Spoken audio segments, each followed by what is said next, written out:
এই যে চাঁদা নিচ্ছে এটা একটা অবৈধ। মেট্রো ট্রেনের গেট থেকে পুরোটা যা ব্লক করে দিয়ে বলতেছে এটা আমাদের ডিউটি।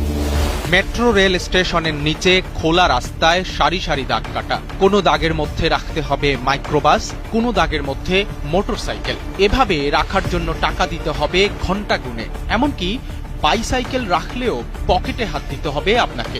এই রমরমা ব্যবসা চলছে মেট্রো রেলের উত্তর স্টেশনে। স্টেশনের নিচে টাঙিয়ে দেয়া হয়েছে ভাড়ার চার্ট।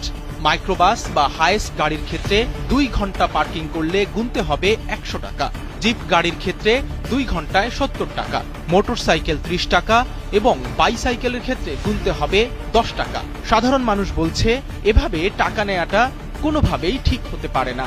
আমার জানা মতে এই যে চাঁদা নিচ্ছে এটা একটা অবৈধ। গভর্নমেন্টের কোনো এখানে কোনো সিল নাই, কিছু নাই, এটা পুরোটাই একটা ফেক এবং এটা একটা ভাওতাবাজি করে আমাদের কাছ থেকে টাকাগুলো নিচ্ছে। মেট্রো ট্রেনের গেট থেকে পুরোটা যা ব্লক করে দিয়ে বলতেছে এটা আমাদের ডিউটি। আরে এটি কেমন কথা হলো ভাই? এটা তো একটা সেক্টরের রাস্তা না, জায়গা না, দাঁড়াতে পারবেন না এখানে। রাস্তার পাশে পার্কিং এর জন্য তো সুবিধা আছে। এখানে আমার পার্কিং চার্জ বসাইছি। আগের যে সরকার ছিল এই সরকার তো কোনো বার্তা দিয়ে যায় না যে এমন ইজারা করতে হবে এবং চাঁদা তুলতে হবে, এমন কোনো বার্তা দিয়ে যায় নাই।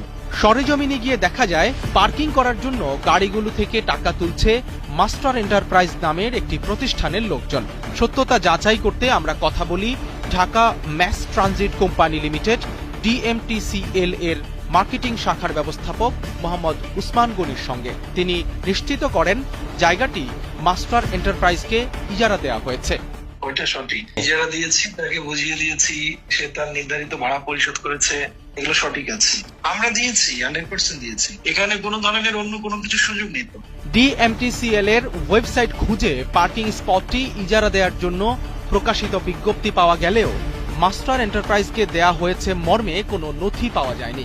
এদিকে পার্কিং এর জন্য টাকার হার কে নির্ধারণ করছে এমন প্রশ্নে মাস্টার এন্টারপ্রাইজ দায় চাপিয়ে দেয় DMTCL এর উপর।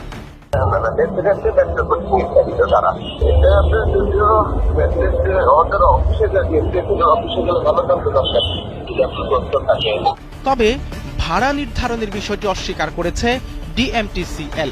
তারা বলছে এই চার্জ তারা নির্ধারণ করে দেয়নি। পার্কিং এর যে চার্জ সেটা কি আপনারা নির্ধারণ করে দিয়েছেন? না, ও এই নির্ধারণ বলতে ওরা একটু ভুল বুঝে একটু মিস ইন্টারপ্রেট করেছে। বেসিক্যালি ওই মাইক্রোবাস হাইয়েস্ট এর যে অপশনটা ওখানে আমাদের কার্যজীব হিসাবে দেওয়া ছিল, তো ওরা ওইটা আলাদা করতে যে ওইটা একটু বেশি দিয়ে ফেলেছে।